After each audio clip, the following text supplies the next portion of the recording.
पत्नी को पैर पकड़ा कि चलो घर बसाओ, जो भी हुआ हमारी ही पूरी गलती है, लेकिन वो मानने को तैयार नहीं है। उसकी माँ को पैर छुआ तो गाली देती है, पत्नी गाली देती है, बच्चा से मिलने का मौका नहीं देती। बच्चा को बहुत याद आता है लेकिन बच्चा से भी मिलने नहीं देती है।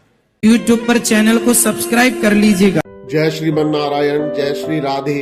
राधे राधे। गुरुजी के प्रिय भक्तों, उत्तर प्रदेश के वृंदावन में आयोजित धर्म और आध्यात्मिक चर्चा के दौरान एक शख्स ऐसा भी आया जो ये कहता है कि वह आर्मी में है और मेरे साड़ू की दखलंदाजी के चलते मेरा दाम्पत्य जीवन बर्बादी के कगार पर आ गया है।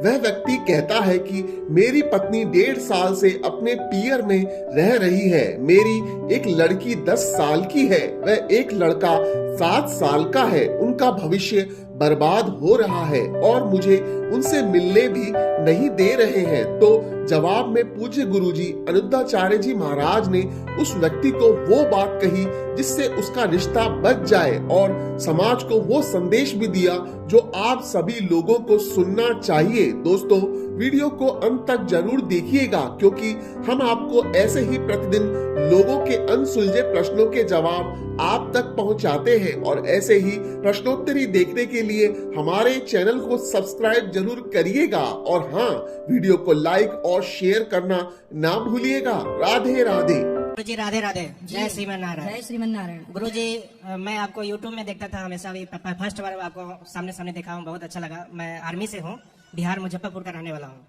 और मेरे परिवार फादर मदर सिस्टर दिसंबर महीने में आए थे जो आपके दर्शन किए और दर्शन किए। सुबह शाम पूजा पाठ करते हैं, गौरी गोपाल का पूजा पाठ होता है। हम भी घर में 2 महीना पहले छुट्टी गए थे तो 4 बजे से ही पूजा पाठ होता है, तो हमें भी बहुत अच्छा लगा। तब से मैं आपका कथा देखता हूँ सब, और हमें भी बहुत अच्छा लगा जो हम आपका दर्शन के लिए आए। गुरु जी, हमारे लाइफ में बहुत समस्या चल रहा है। हमारी पत्नी है, 2 बच्चे हैं, 10 साल की एक लड़की है खुशी कुमारी, एक ज्ञान कुमार है 7 साल का। पत्नी है, शादी का 11 साल हो गया, लेकिन 1.5 साल से हमारी पत्नी को बच्चे को मिलने का मौका नहीं मिलता है। बच्चे का बहुत याद आता है लेकिन तो आपकी पत्नी आपसे अलग रहती है क्या? हमारी पत्नी अलग रह रही है, अपने मम्मी पापा के साथ रहती है। क्यों क्यों?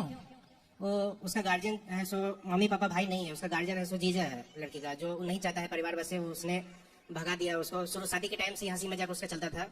मतलब आपकी पत्नी से उनके जीजा का जी, जो हंसी मजाक चलता है। हंसी मजाक वगैरह और जो भी है शुरू से चल रहा था। तो पत्नी तो आपके साथ जब थी तब तो अच्छी थी। हाँ थी, साथ अच्छी थी। जब मैं समझाता था तो समझती भी थी, और कुछ टाइम झगड़ा हुआ जो सोती रह जाएगी, स्कूल में बच्चे को नहीं भेजेगी, तो हम गुस्सा करते थे।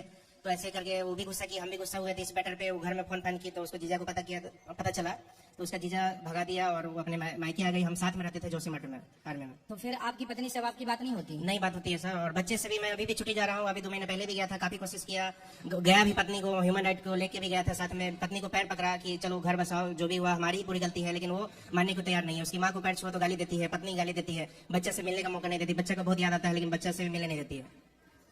उसका भाई है, सो बच्चे को गोदी भी लिया तो उसका भाई छीन ले रहा है, गाली गलौज कर रहा है। किसका भाई? लड़की का भाई, जो हमारी मैडम है भारती कुमारी, उसका रंजन नाम है उसका छोटा भाई का। आपका साला? जी जी। तो कितने 1.5 साल से घर में है? जी सर, 1.5 साल से। तो आपने उसके जीजा को फोन लगा के बोला कि भाई तुमने हमारा घर क्यों बिगाड़ दिया? जीजा को बहुत कोशिश किया, प्रयास किया, मानने के लिए तैयार नहीं है। तो उसका जीजा मतलब आपका साड़ू हुआ ना? सारू हुआ, जो हमारी बड़ी सिस्टर, हमारी मैडम की बड़ी सिस्टर का जो पति है उसको सारू बोलते हैं सर। वो नहीं चाहता है परिवार वैसे, गार्जियन वही बना है उसके घर का। अच्छा, मुखिया वही बना? जी। और हर जगह लाइजनिंग है, नेतागिरी करता है आरजीपी में। देखो एक बात बता दूं आपको, रिश्ते तब टूटते हैं जब आप दोनों के बीच में कोई तीसरा बाहर वाला इंटरफेयर कर देता है। रिश्ते टूटने की वजह क्या है? जब आपके पर्सनल मैटर में, आपके पर्सनल जीवन में कोई बाहर का तीसरा जब इंटरफेयर करता है, जब वो प्रवेश करता है आपके जीवन में, तो रिश्ते टूट जाते हैं।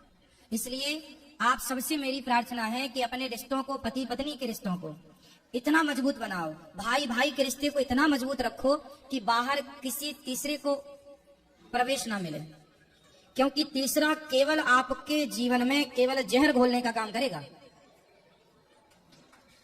अब देखिए, जरा सा मौका मिल गया मंथरा को, तो एक रात में उसने बस घोल दिया। एक रात में, एक रात भी पूरा नहीं मिले इसको, मतलब 2-3 घंटे में ही उस मंथरा ने कैकई के जीवन में जहर घोल दिया। इसलिए कैकई और दशरथ जी दोनों मिलकर बात कर लेते तो क्या ये आग लगती वनवास की? लेकिन मंथरा की बात में कैकई आ गई और दशरथ जी पांव पकड़ रहे, जैसे ये बोले ना कि मैं अपनी पत्नी के पांव पकड़ रहा था, ऐसे दशरथ जी भी पांव पकड़ के बोले थे, कैकई मैं तेरे पांव पकड़ता हूं, मैं तेरे पांव छूता हूँ, मैं भरत को राजा तो बना दूंगा, पर राम को यदि तुमने वनवास भेजा तो मैं मर जाऊंगा। कैकेयी बोली मर जाओ, पर मैं राम को वनवास भेजूंगी। मतलब देखिए उस 2-3 घंटे में क्या जहर घोल दिया उस महिला ने।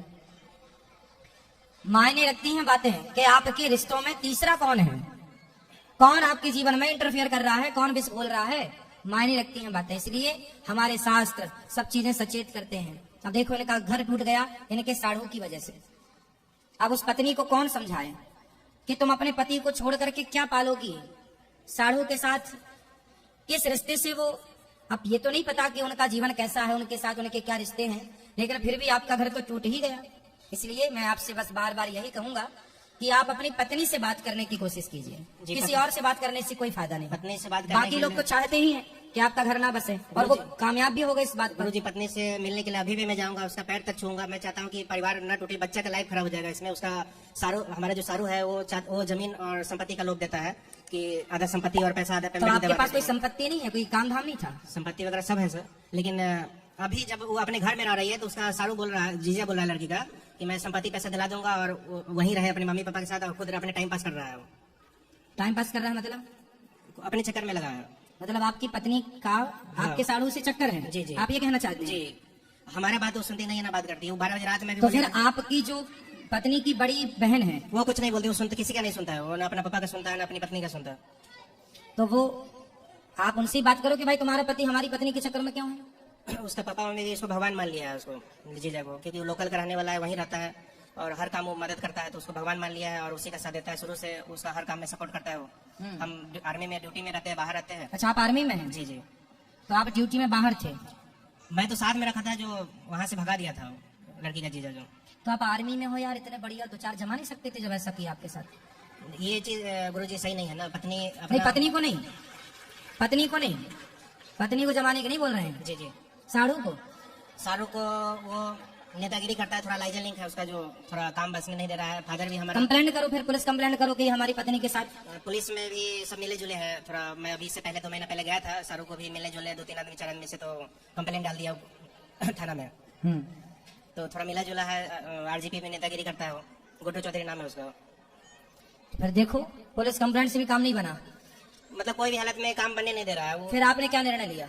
हम चाहते हैं सर कि जो भी डिसीजन है उसका, जो जीजा कर रहा है उसमें 4-5 साल जवानी का मजा लेगा और कुछ नहीं है। बच्चे की लाइफ खराब हो जाएगी उसमें। हम चाहते हैं दोनों बच्चा हमें मिल जाए, और अभी भी हम चाहते हैं कि वो ठीक ठाक से आ जाए, हम रखने के लिए तैयार है।